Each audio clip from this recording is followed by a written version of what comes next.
everyone, welcome back to my channel. So today I am back to do a book tag style video.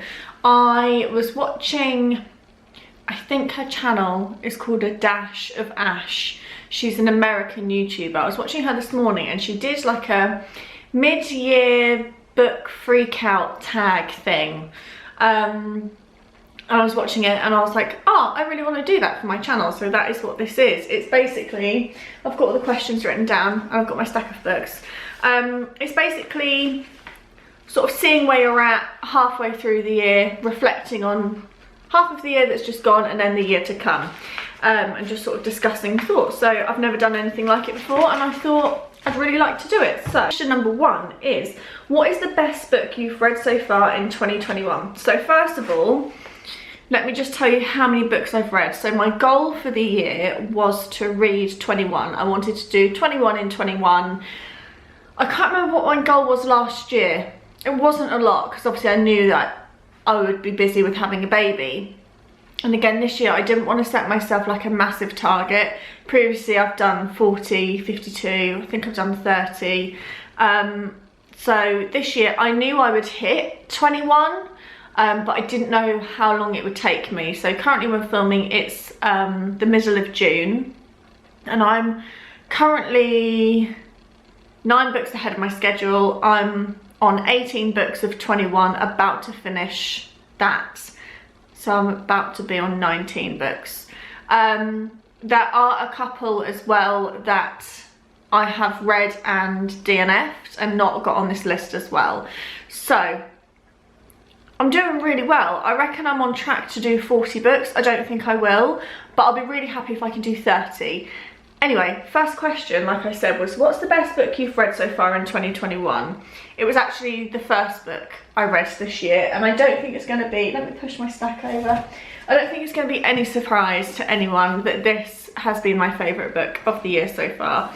Not just this book, this whole series. I read ACOTAR, A Court of Thorns and Roses, it's the red one, the first one. I read that in December during Vlogmas, and this one just completely took me, I just loved it, and I just don't understand people that don't love these books. I love them so much, and it's fantastic. So this is the second book in the A Court of Thorns and Roses series, and we just follow on from where it left off, and it was just action-packed. So many things happen, big and small events, and you meet so many characters, and the slow burn romance and just everything in here is just everything and more. And I just, even if you're not into fantasy, just read this series, because I've got my friend Rosie that's not into fantasy into this series and she loves it, and I just want more people to read it. So take one thing away from this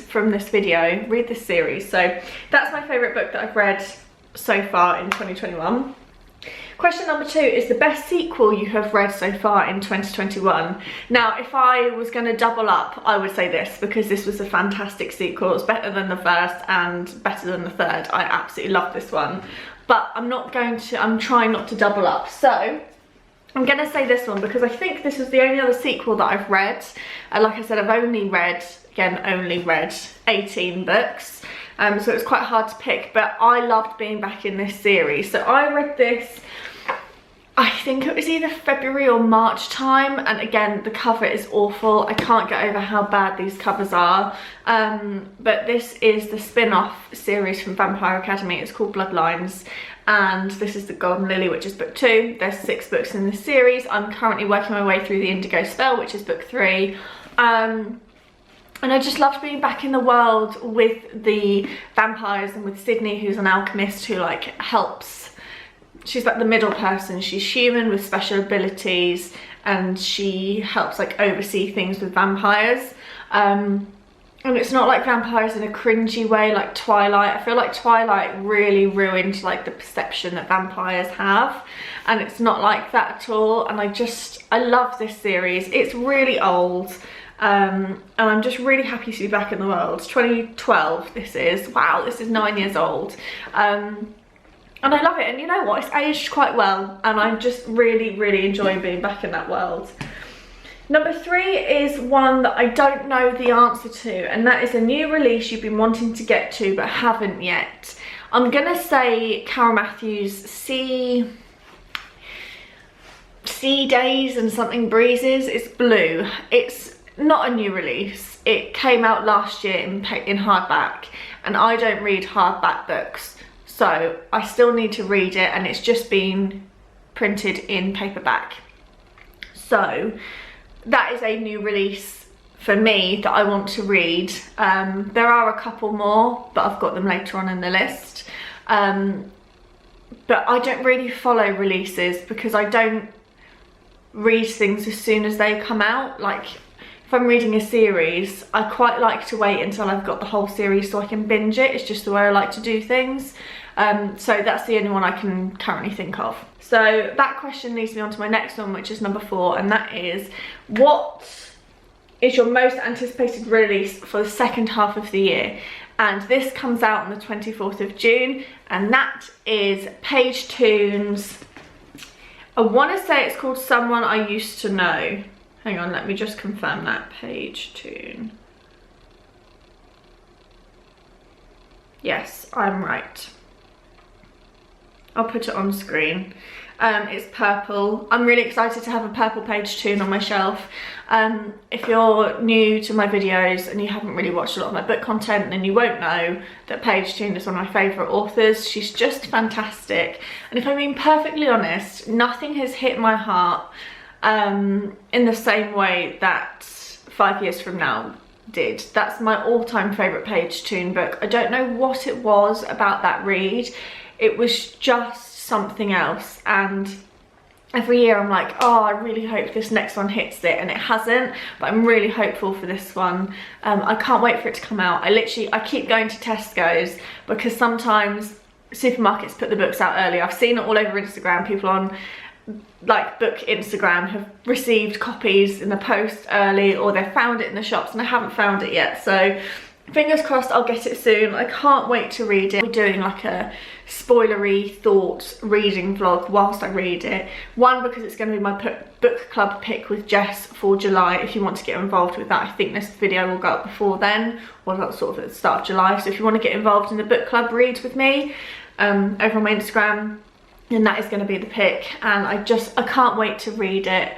I didn't love her last 2 releases, If You Could Go Anywhere and the yellow one that came out last year. I didn't love that.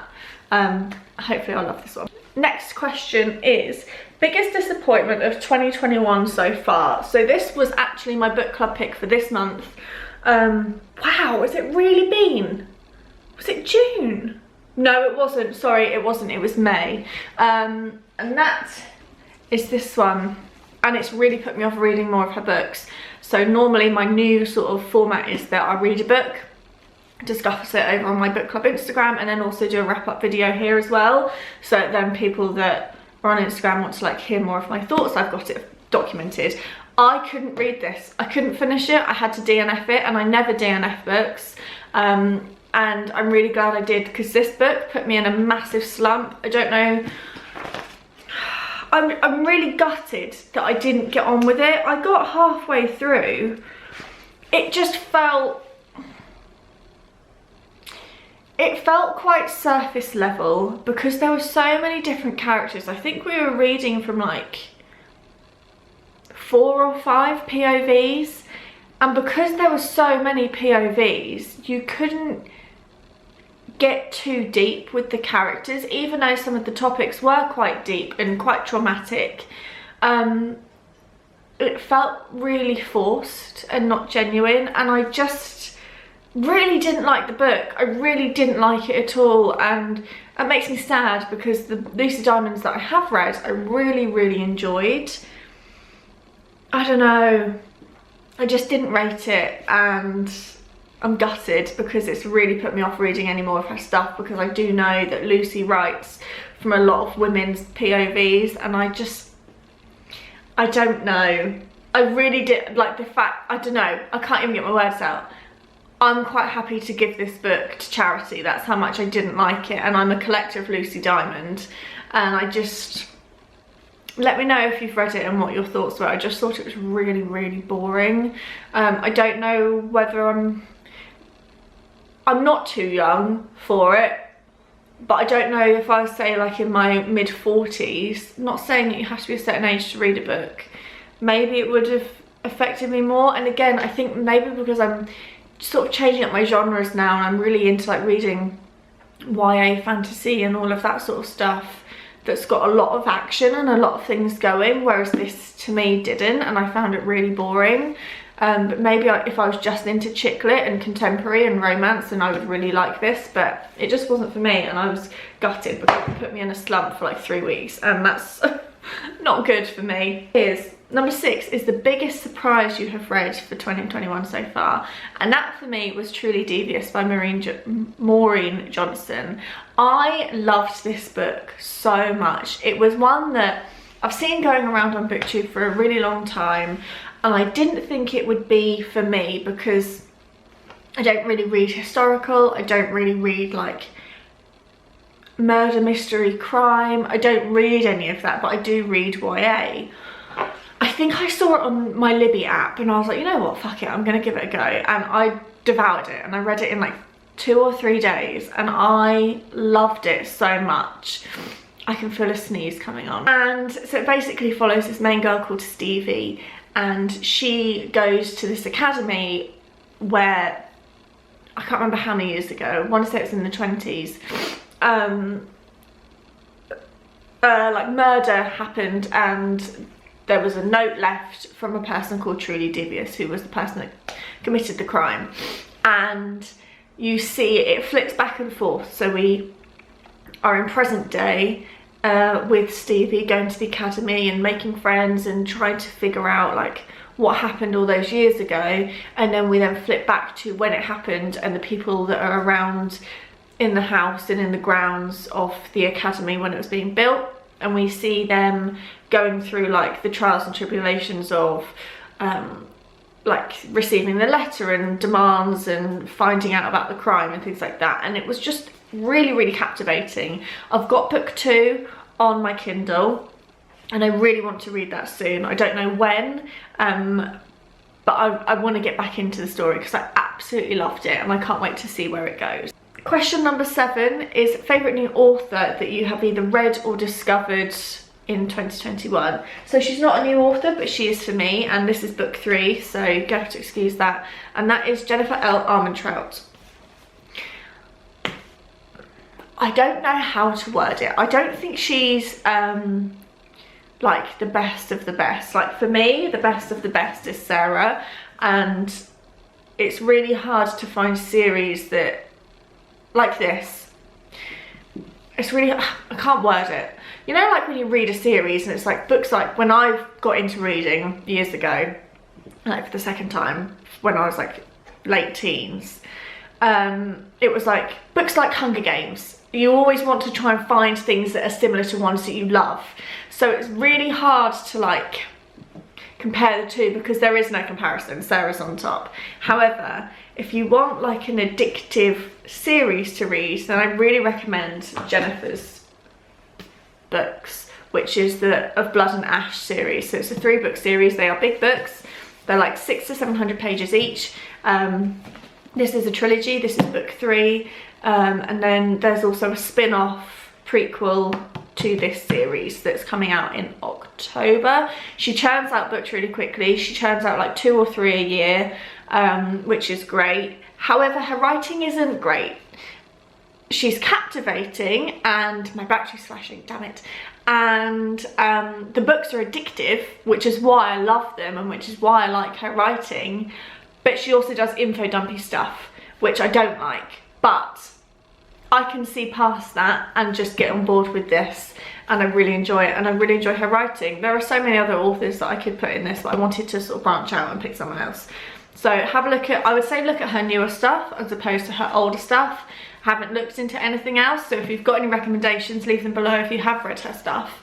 But yeah, I really enjoyed this series, and I'm probably going to read this in July. It's a good read. It's a shit read, but it's a good read. Okay, question number 8 is newest fictional crush. Now, I'm not necessarily the type of person that's like, oh my god, I love this character. I've had it briefly in the past, but not like die hard. Like, I'm not one of those readers, maybe because I'm a little bit older, I don't know, and I'm a mum. It has to be Reese in this series, because just everything, it's just the depth, and I've said it in my book talks before about this series, it's the depth that he brings, which is what I loved so much about him as a character. When you first meet him in the first book, you think he's so cold and standoffish and rude and disrespectful and all of that, and then as you read this book and book 3, you see and understand why he is the way he is and why he portrays the way that he does, and you see the barriers get broken down between him and his circle. And I've never read anything like it before, and it's so special. I wouldn't say it was a crush, but I just loved him and his traits, and like I said, the depth of him. I don't know how she did it. It was just incredible, and I love him as a character. He's one of my favourite characters I've ever read because of how many layers there are to him. I think that leads on to the next question as well. Let me just double check. Who is your favourite new character? I'm going to say Reese. I don't want to. To be honest, I don't really have a favourite character. Looking back on my Goodreads, I don't know if it's just me. I don't ever really remember. Have I missed? No. I don't ever really remember characters unless they like really stick with me. But like, especially from standalone books, I don't ever really remember them. I'm looking at what I've read and I don't really have any. So I'm going to pass on that question. A book that's made you cry. I'm going to go with, oh, I just dropped my phone. Where are you? Yep, sorry, I hate to keep doing this with the same things. It didn't make me cry, but it made me close, and it was just a really, really good read, and I loved it. The whole series, like I keep saying, it was just incredible, and it's just all the feels, and I was just so swept up in it. So I'm not going to talk anymore about that series because no one else wants to hear about that. A book that made you happy, and that one for me is, hang on, this one, Page Toon, One Perfect Summer. I loved this book. I think I gave it a 4-star. On reflection, I'd give it a 4.5. I don't know if that was my rating or not, I can't remember. But I just loved this series. I loved this book so much, and it was so special. And I went there, I went to Cambridge where this book is set. I went there for my birthday a couple of weeks ago, and we walked along the River Cam, and Cambridge is only like an hour down the road from me anyway, and I used to live near there, so I know it quite well. But actually going back there post reading this book and seeing all the places, it just made me really, really happy. And it was really lovely to see like where Alice was with Lucas and where Alice was with Joe, and she was never, oh no, she was in the little spin-off. I just loved it, and like seeing all the punting on the river, and I was like, you know what, I read that book, I want to say it was January or February time, and it still played, like it made me really happy reading it, and it made me really happy visiting the place where it was set. And I was like, this is nice, like I can see them punting on the river, and when she, or was it her friend Jessie smacked his head on the bridge, or I can't remember, but it was just, I just loved this book. It's so lovely. If you want to read a good chick lit, read this one this summer. It was just so lovely and such a good read, so I love that. And if you finish this and you're not fulfilled, there is a small sample. I want to say it's, couldn't even tell you, maybe about 60 pages, and it's called One Perfect Christmas, and it just wraps it up a lot better. And yeah, I really recommend this one. The most beautiful book you have bought this year. This is a recent one for me, and that is A Chain of Iron by Cassie Clare. This book is stunning. It's not going to match any of my other Cassies because she changed the way to do it, which I'm fine with, but it's just beautiful. The colours, the contrast of like the greens and the orange and then the gold foil, I just absolutely love the cover of this book. I think it's beautiful and I'm so excited to get into this series. I won't read it until probably Christmas time because I think book 3 comes out in March, so then I've got time to read this, Iron, and then the new one. Stunning cover. And then finally, what books do you, it says need, but I'm going to just say what books do you want to read by the end of the year. So I've brought 2 with me, and then also if you watch my books I need to read off my bookshelf video, I want to read some of those that are on there, but I also wanted to bring something different to the table. So book number 1 is I really want to start the Shadow and Bone series. I got this series for my birthday, and it's a Netflix adaptation, and I really just want to try it. So many people that I watch on YouTube love it, and I want to be one of those people too. It's a young adult. All I know is that there's a heist. That's all I know. It's, for me, it takes place in, like, I imagine it as like Russia because of the names and stuff, but I know it's not. It's like there's like a Grisha-verse. I don't really understand it. I don't know the relevance to this stag, but I'm just really excited to get involved and hopefully get on the hype. If you've read this, leave me a comment, let me know your thoughts. I know that a lot of people prefer the duology over this, but I do want to give this a go first, so I really want to try that. And then the other one that I want to try is Throne of Glass again. So I have tried getting into this series twice before. When it first came out, and there was only like 3 books out, and all the American booktubers were talking about it, and then I tried again probably a year after I read it first time. And I got to the end of book 2 and then it just went weird. And if you've read it, I think you'll know what I'm talking about. But for me, as a reader that wasn't into fantasy, I just couldn't get there. And I'm hoping now I'm into the genre, and especially with Sarah's writing, I'm really hoping that I will get there. I want to read 1 and 2 again, which is Throne of Glass, and I want to say it's called Crown of Midnight. I want to read those on audiobook, so I don't have to sit and physically read it. Something that I've discovered is that I can listen to a book on audio and then also read a physical, so I can then have 2 books on the go. So whilst I'm cleaning or doing my housework or I'm at work, I can listen to this and get through this and then also read. So I'm hoping to get into this series. Again, if you've read it, let me know your thoughts and your feels, because I just really want to get there. Okay, so that is the end of this tag. I really hope you enjoyed this video. Let me know your thoughts and your feels on some of the questions that I've answered. Let me know your answers. Let me know what you think about the books that I've picked and things like that. I'd be really interested to know all your thoughts and feels. That's it from me. I'm now going to go and have my tea. I hope you all enjoyed, and I'll see you all in my next video. Bye.